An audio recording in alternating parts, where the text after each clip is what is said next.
In our first half hour, we talked about a Muscatine County food drive happening this week. Pantries all over the country, and certainly in our area, are seeing more and more need from families who are food insecure. And that need could be rising even further. Over the 4th of July holiday, President Trump signed his massive spending bill into law. It makes sweeping changes to social services programs, including Medicaid, and it also institutes new work requirements for the SNAP food assistance program. Now, people must prove they work or volunteer a certain number of hours a week to get help with food. And it also shifts some of the costs for the SNAP program from the federal government to the states. And the team at the nonprofit Capital News Illinois has been looking into what all of this could mean for people right here in Illinois. It's why we're joined by State House reporter Ben Szalinski. All right, Ben, let's start with these work requirements. What are the current requirements and what's it going to change to? Yeah, the requirements, it varies so much depending on who you are. But the main thing is currently work requirements really exist for people between ages 18 and 54 and other people who are capable of actually working.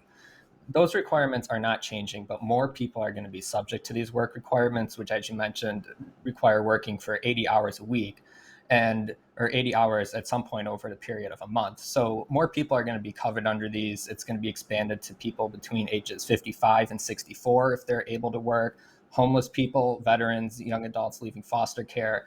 Depending on everyone's individual situation, these people might be required to also participate in this work program to be able to qualify for the benefits. Okay, so it's not like there were no work requirements right now in place. There are some. The new law just expands who falls under that umbrella and has to provide these work requirements. So how many people in Illinois use SNAP food benefits, and how is that number expected to change under these new requirements? Yeah, there's actually a lot of people who use food stamps here in the state of Illinois. It's about 1.8 million people who are currently using them in Illinois. It varies every month depending on these work requirements, but the state is believing that under these changes, there's going to be about 360,000 Illinoisans who risk losing their benefits because of the changes. So it's not a substantial amount of this group of people, but certainly a lot of people, and several hundred thousand people. It's very hard for the state to cover that cost. And, that's certainly a lot of people who are going to be suffering more food insecurity if they're not able to qualify for the program.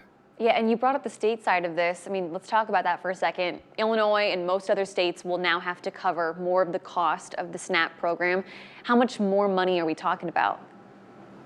Yeah, there's kind of a complex formula that Congress has now created. So first off, the state is going to have to cover 75% of administrative costs.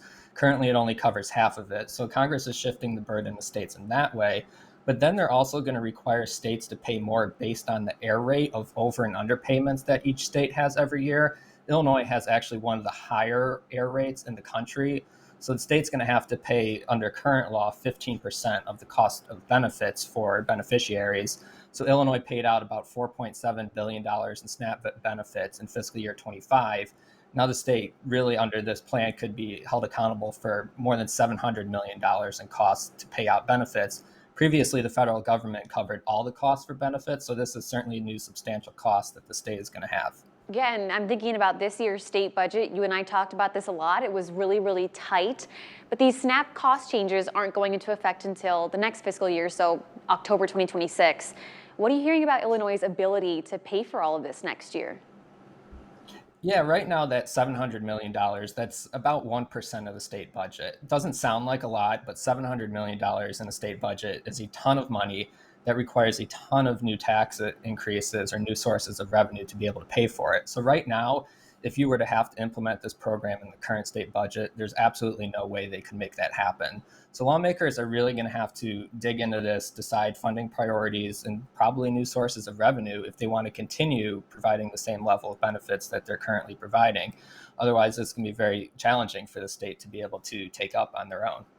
Well, of course, Governor J.B. Pritzker has been very vocal about all of this. What's he saying? Yeah, just like everything else, it seems that the Trump administration does. The governor's very upset with this program. He is saying that this is basically leaving children and families to go hungry. That's what the governor believes this is. He said, Illinois has been trying to work with food insecurity, increasing funding for food programs, for other programs that benefit food banks, try and decrease food deserts in the state.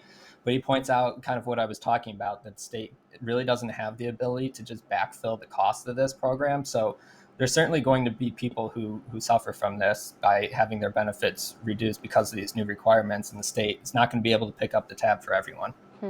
Well, really quickly, Ben, before I let you go, we've heard from the Democratic side. What are you hearing from Illinois Republicans about all of this?